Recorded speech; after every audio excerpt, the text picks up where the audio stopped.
Sejam muito bem-vindos ao Hoje News. Provavelmente você já deve ter ouvido alguém citar a expressão Estado Democrático de Direito em alguma conversa sobre política, certo? Mas você sabe o que isso significa? Pensando nessa dificuldade, o Hoje News preparou este conteúdo para esclarecer suas dúvidas em relação a esse termo tão importante para a política e que está presente na Constituição de nosso país e que, apesar de frequente, é de difícil compreensão. E para falar sobre o tema, convidamos o Dr. Paulo Goiás, um grande advogado criminalista, administrativo e marketing político. Olá, Dr. Paulo, seja muito bem-vindo. Olá, Edna, muito obrigado pelos elogios. Sei que você é minha amiga, gosta de mim, e é sempre um prazer estar aqui no Hoje News, discutindo os principais assuntos do país, e em especial quando nós vamos falar sobre o Estado Democrático de Direito. Então, Dr. Paulo, o que seria o Estado Democrático de Direito?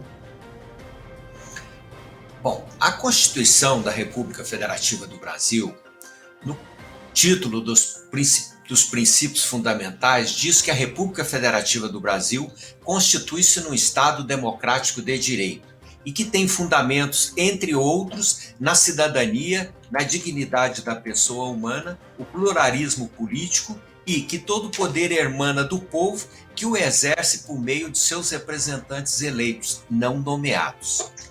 O Estado Democrático de Direito não é uma ilusão, mas sim uma conquista da humanidade que nos últimos quase 40 mil anos de existência e tem que ser preservado a qualquer custo. Olha o que eu digo, o Estado Democrático tem que ser preservado a qualquer custo. E o que é isso? O Estado Democrático de Direito é o poder do Estado que está regulamentado e limitado pelo direito. Quem estabelece os limites do exercício do poder de Estado é o direito.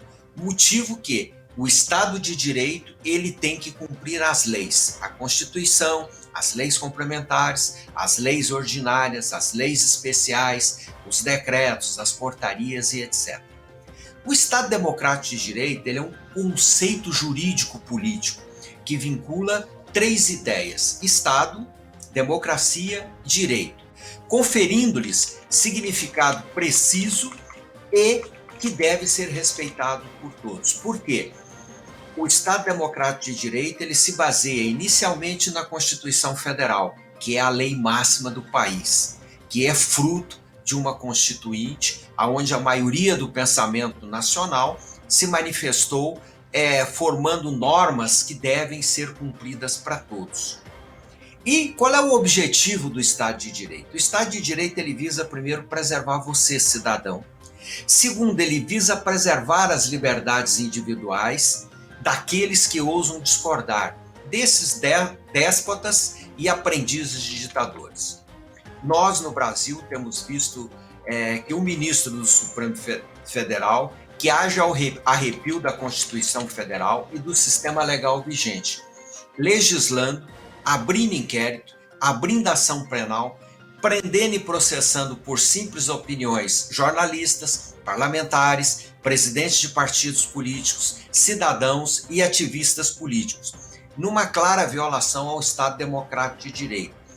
Ou seja, está agindo ao arrepio da lei e o pior é que seus pares na Suprema Corte estão calados e omissos. A omissão também é do presidente do Senado, Rodrigo Pacheco, já que o Senado é o único ente constitucionalmente que pode julgar os ministros do Supremo e os atos praticados pelo Supremo Tribunal Federal. Mas o Senado está calado. Agora, o que é que diz a Constituição sobre esse arcabouço jurídico no ponto que mais nos interessa neste momento? Compete privativamente à União, pelo Congresso Nacional e não pelo Supremo, legislar sobre, dentre outros, direito penal, sendo vedada a edição de medidas provisórias relativas à cidadania, ao direito político, ao direito penal, ao direito processual penal sendo vedado ao Supremo legislar em substituição ao Congresso Nacional. Compete privativamente ao Ministério Público propor a ação penal pública, requisitar diligências investigatórias, instaurar inquérito policial, indicando os fundamentos e as suas manifestações processuais. Não é o ministro do Supremo que possa agir isoladamente sem a provocação do Ministério Público. Em matéria penal, como ocorre com o indiciamento e prisão de vários ativistas políticos, parlamentares, jornalistas, cidadãos nos últimos tempos. O que eu quero dizer com isso? A justiça, ela só se manifesta quando provocado. No processo penal contra qualquer cidadão, só quem pode provocar a justiça é o Ministério Público. O juiz não pode, de ofício, mandar abrir uma ação penal sem que o Ministério Público faça pedido. No entanto, isso não está acontecendo no Brasil. Por outro lado, o nosso sistema constitucional ele diz o seguinte: ninguém será considerado culpado até o trânsito em julgado da sentença penal condenatória, impedindo as prisões arbitrárias e ilegais que hoje estão ocorrendo fartamente. Por outro lado, os deputados e senadores são invioláveis e penalmente por qualquer de suas opiniões, palavras. No entanto, um deputado federal está preso há quase um ano porque decidiu criticar um ministro do Supremo, o mesmo que age ao arrepio da lei e da Constituição. É verdade que alguns senadores estão agindo como se fosse dono da verdade na condução de uma comissão parlamentar de inquérito, humilhando cidadãos, mulheres, servidores públicos em geral, numa verdadeira afronta ao Estado de Direito.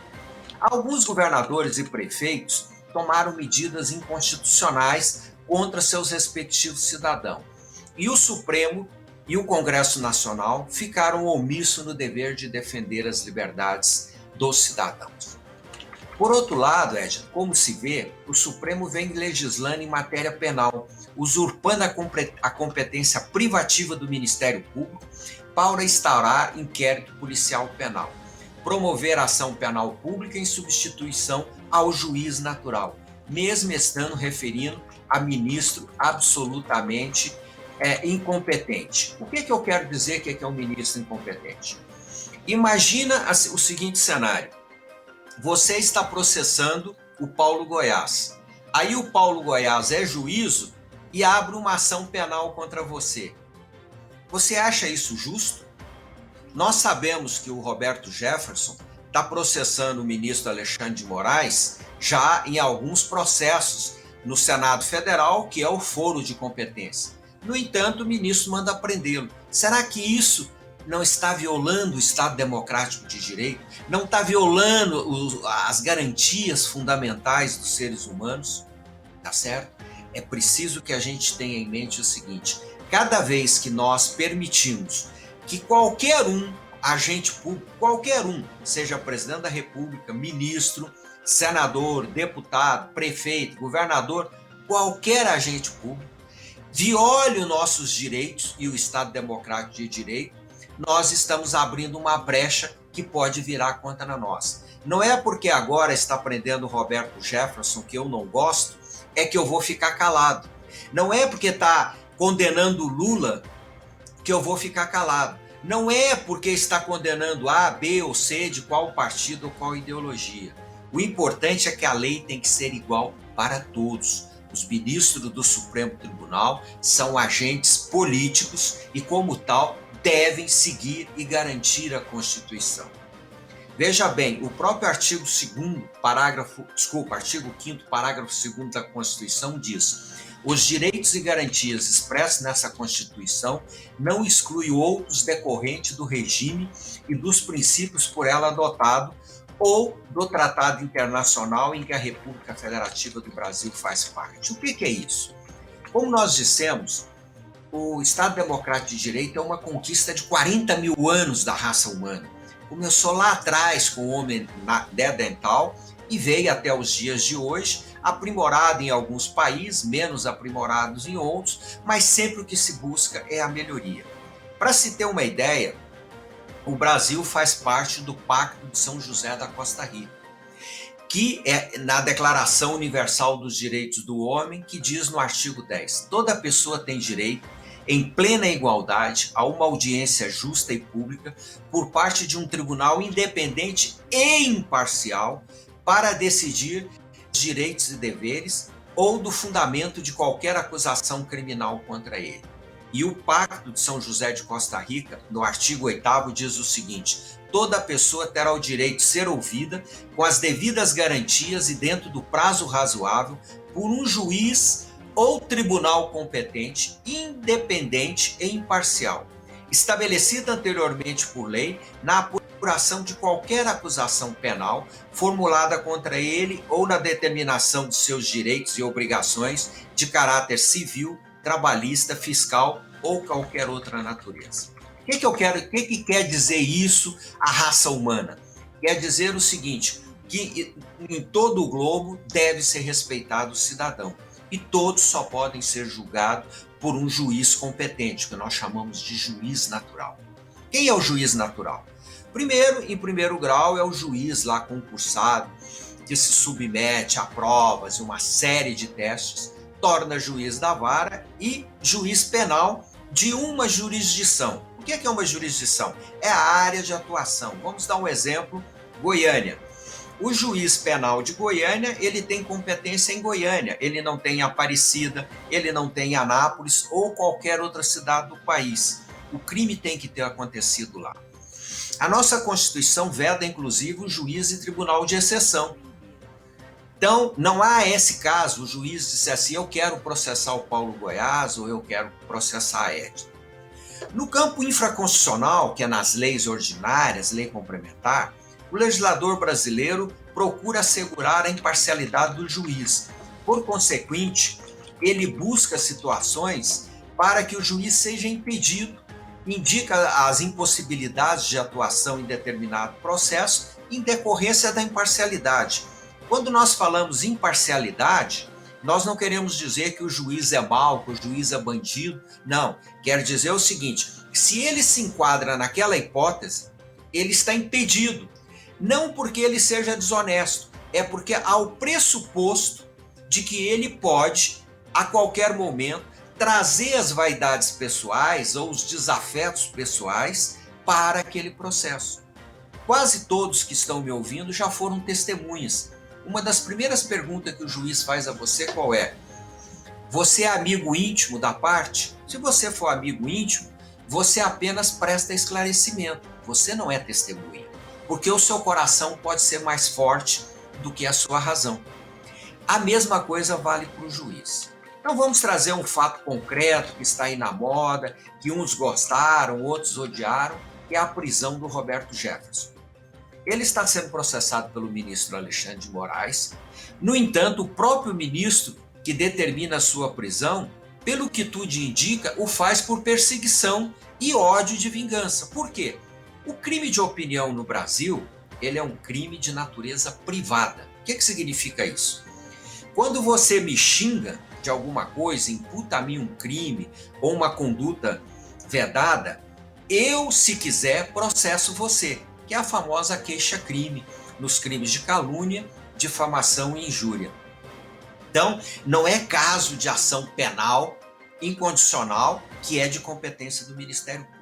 Qualquer ministro do Supremo, qualquer cidadão que se sentir ofendido pelo Roberto Jefferson ou por qualquer outro, tem o direito de propor contra ele, na área penal, uma ação por calúnia e difamação ou por injúria, e pode entrar na ação civil pedindo reparação financeira. Eu, particularmente, acho que nos crimes de calúnia, injúria, e você deve entrar mais com o civil do que com o penal. O penal acaba não dando em nada. Mas o ministro Alexandre de Moraes, com a cumplicidade dos seus colegas de corte, entendeu de abrir um inquérito sem o Ministério Público contra vários brasileiros, alguns sem foro privilegiado. Ele não é juiz natural do Roberto Jefferson, ele não era juiz natural do meu antigo cliente Oswaldo Eustáquio, que foi absolvido, e de outros que aí estão, juiz do Supremo só pode julgar matéria penal contra o presidente da República, contra os ministros de Estado, contra os membros do TCU e contra os membros do Conselho Nacional de Justiça e o Procurador-Geral da República em mais um ou dois casos. Não contra cidadão comum, porque senão você viola o juiz natural. E isso está acontecendo no Brasil.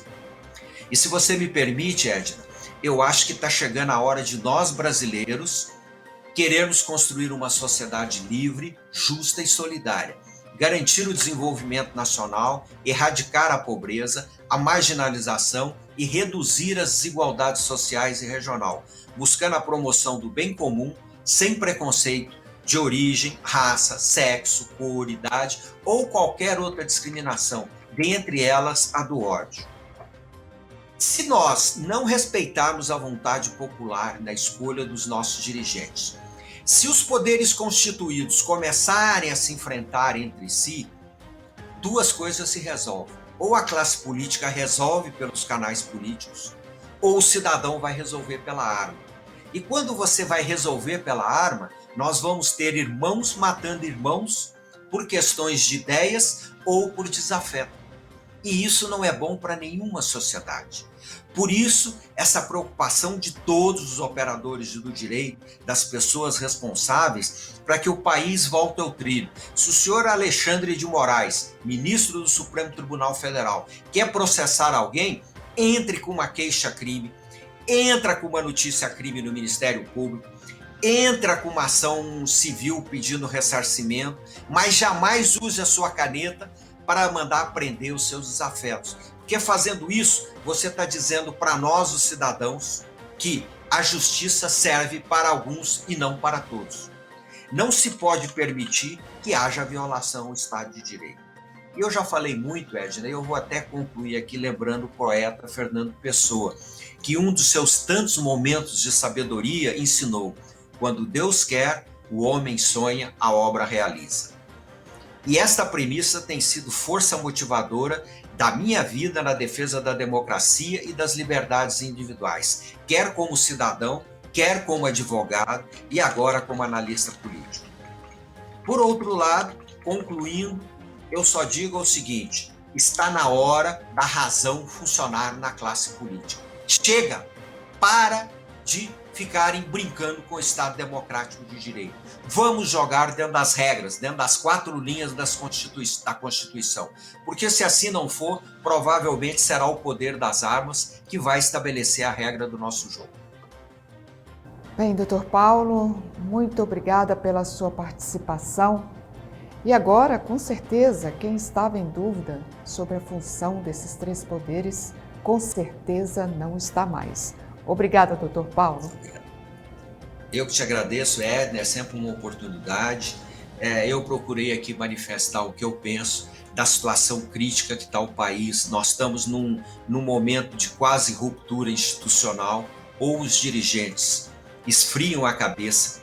Eu tinha um amigo chamado Heitor Alexandre Reis, quando ele estava de cabeça quente, sabe o que ele fazia, Edna? Ele ia a um barbeiro lavar a cabeça para esfriar o cérebro. Eu acho que está na hora de todos lavarem a cabeça para esfriar o cérebro. É isso aí, doutor Paulo. Muito obrigada. Agradeço a você. Até mais.